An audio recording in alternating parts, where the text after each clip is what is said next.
നമസ്കാരം. ഇന്നൊരു ചിരങ്ങ കിട്ടിയിട്ടുണ്ട്. നമുക്കതായിട്ടൊരു വെറൈറ്റി ജ്യൂസ് ഉണ്ടാക്കി നോക്കിയാലോ? നമുക്കിന്ന് ചിരങ്ങ കൊണ്ടുള്ളൊരു ജ്യൂസ് ഉണ്ടാക്കി നോക്കാം. അപ്പോൾ നമ്മൾ ആദ്യം ചിരങ്ങ കട്ട് ചെയ്യണം. നല്ലപോലെ കട്ട് ചെയ്തിട്ട് അത് വേവിക്കണമല്ലോ അമ്മ. എങ്ങനെയാ? ഒന്ന് ജസ്റ്റ് ഒന്ന് ചൂടാക്കി ബദാം, ഷുഗർ, കാഷ്യൂ, കുറച്ച് മിൽക്ക്, ഇതൊക്കെയാണ് ഇതിലേക്ക് വേണ്ട ഇൻഗ്രീഡിയൻസ്. പിന്നെ കുറച്ച് ഏലക്കായും കൂടി ഉണ്ടെങ്കിൽ നല്ലതായിരിക്കും. വേവിച്ച് വെച്ച ചിരങ്ങ് നമുക്ക് ഇനി മിക്സിലോട്ട് ഇടാം.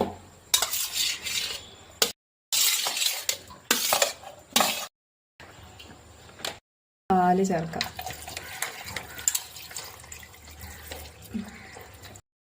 ബദാം, പിന്നെ കാഷ്യൂ ഇട്ടു,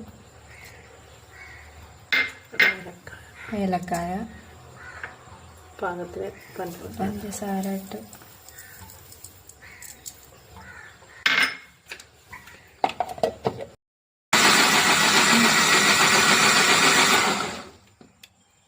നമ്മുടെ ജ്യൂസായി. നമുക്കിന്ന് ഇതൊരു ഗ്ലാസ്സിലോട്ട് സെർവ് ചെയ്യാം. ഒരു ഗ്ലാസ്സിലോട്ട് ഒഴിക്കാം.